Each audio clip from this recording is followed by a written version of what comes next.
Nobody told you the talking stage had no exit sign. That was the thing. There was no sign. No little laminated card on the door that said, by the way, you will be in here for 4 months and leave knowing less about yourself than when you arrived. You just walked in, casually, like you were grabbing a coffee. Like this was a quick stop on the way to something real. It was supposed to be fun. That's the word everyone used. Fun. Light, casual, no pressure. You were just talking, just vibing, just seeing where it goes. Which sounds completely fine until you realize that seeing where it goes is the most dangerous phrase in the English language, because where it goes is nowhere. It goes in a slow, comfortable, maddeningly pleasant circle until one day you're standing in your kitchen holding a spatula and you genuinely cannot remember how this started. How did this start? You met him, or you matched with him, or he slid in somewhere and you thought, okay, this is cute. And it was cute. That part was real. The first few weeks were genuinely cute. He was funny. You were funny back. The banter was good. The banter was so good. Your brain, your sweet, easily impressed, disaster-prone brain, filed that under promising and started making little folders. Little internal folders labeled, maybe this could be something.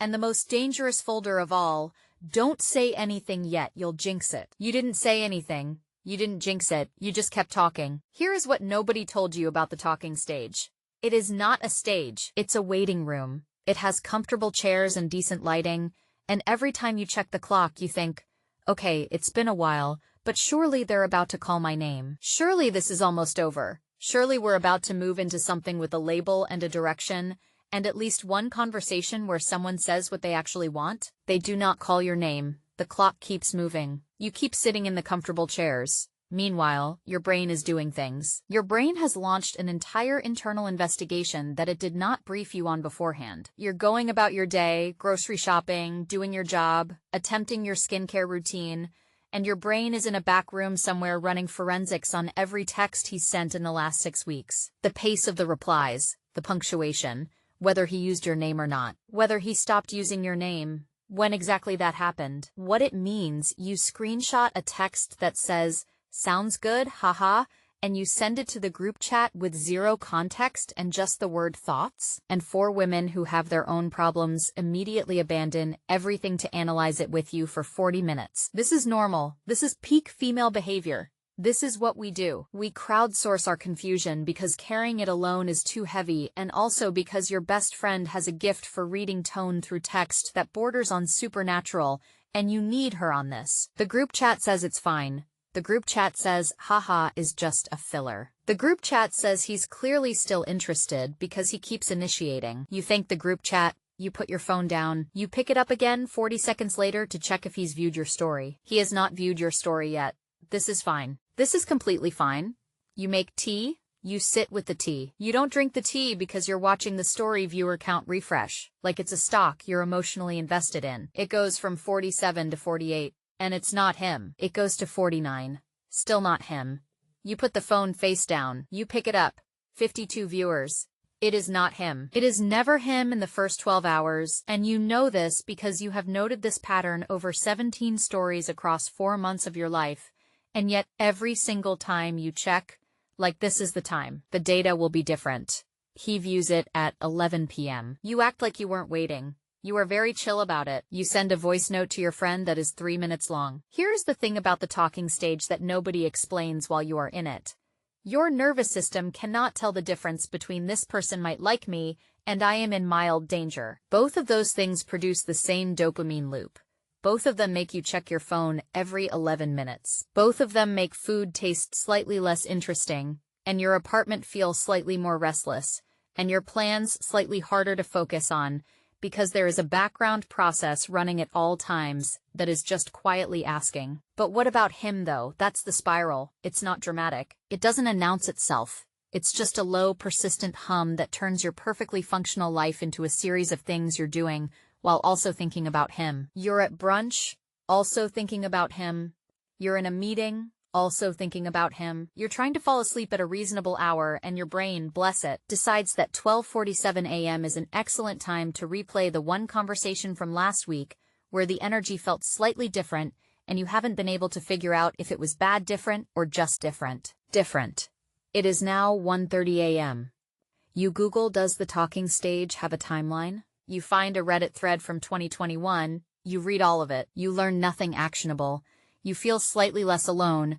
Nobody told you that the talking stage can feel like a relationship without actually being one, which means you're doing all the emotional labor of being attached to someone. The checking in, the wondering, the careful management of how much is too much versus how little looks like you don't care, while having none of the security of being attached to someone. You are emotionally enrolled in something that hasn't agreed to its own terms yet. And the worst part is that it feels so reasonable to stay in it, because he's nice, because the conversations are good, because nothing bad has happened, because there's no actual reason to leave, nothing has gone wrong, nothing has been said, which means you're not ending something, you're just waiting, just seeing where it goes. Just giving it a little more time. Time passes. You go to the grocery store on a Saturday. You buy ingredients for a real meal. You have intentions. You have a plan. You also buy one bottle of wine because you're an adult and sometimes you just want wine. You come home. You put on a playlist. You make the real meal. You eat it over the sink while checking your phone. And the wine somehow becomes a second glass while you're doing that thing where you reread your last conversation to see if your tone was right. Your tone was fine. He hasn't replied in 6 hours. He replies at 9 p.m. with something totally normal that has no red flags and nothing to analyze. Your brain analyzes it anyway.